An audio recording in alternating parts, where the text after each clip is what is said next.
नमस्कार, आप देख रहे हैं DTNRST। भारत के संविधान की एक कॉपी लेकर DK शिव कुमार ने कर्नाटक के मुख्यमंत्री के तौर पर शपथ ली। पेश एक रिपोर्ट। ಪದ ಹಾಗೂ ಗೌಪ್ಯತಾ ಪ್ರಮಾಣ ವಚನವನ್ನ ಬೋಧನೆ ಮಾಡಲಿದ್ದಾರೆ.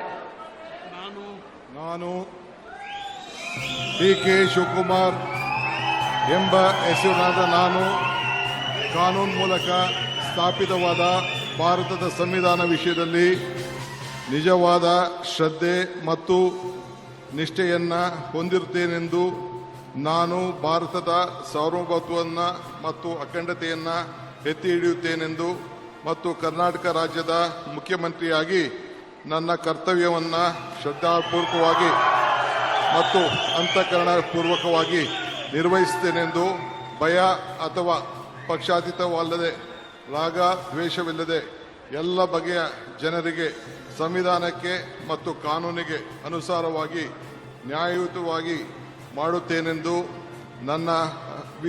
ನನ್ನ ಅಜ್ಜ ಗಂಗಾಧರಜ್ಜನ ಹೆಸರಿನಲ್ಲಿ ಪ್ರಮಾಣ ಮಾಡುತ್ತೇನೆ.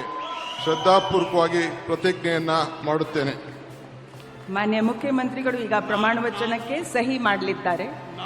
ನಾನು DK ಶಿವಕುಮಾರ್ ಎಂಬ ಹೆಸರಾದ ನಾನು ಕರ್ನಾಟಕ ರಾಜ್ಯದ ಮುಖ್ಯಮಂತ್ರಿಯಾಗಿ ನನ್ನ ಪರ್ಯಾಲೋಚನೆಗೆ ತರಲಾಗುವ ಅಥವಾ ನನಗೆ ತಿಳಿಯದೇ ಬರುವ ಯಾವುದೇ ವಿಷಯವನ್ನು ರಾಜ್ಯದ ಮುಖ್ಯಮಂತ್ರಿಯಾಗಿ ನನ್ನ ಕರ್ತವ್ಯವನ್ನು ಮುಕ್ತ ನಿರ್ವಹಣೆಯ ಅಗತ್ಯವಾಗುವುದೆಂದು ಸಂದರ್ಭದಲ್ಲಿ ಅಲ್ಲದೆ ಅನಾತ್ಯ ಯಾರೇ ವ್ಯಕ್ತಿಗೆ ಅಥವಾ ವ್ಯಕ್ತಿಗಳಿಗೆ ಪ್ರತ್ಯೇಕವಾಗಿ ಅಥವಾ ಪರೋಕ್ಷವಾಗಿ ತಿಳಿಸುವುದಿಲ್ಲ ಅಥವಾ ಬಹಿರಂಗಪಡಿಸುವುದಿಲ್ಲ ಎಂದು ನನ್ನ ಅಜ್ಜನ ವೀರ ಗಂಗಾಧರ ಅಜ್ಜರ ಹೆಸರಿನಲ್ಲಿ ಪ್ರಮಾಣ ಮಾಡುತ್ತೇನೆ. ಶ್ರದ್ಧಾಪೂರ್ವಕವಾಗಿ ಪ್ರತಿಜ್ಞೆಯನ್ನ ಮಾಡುತ್ತೇನೆ.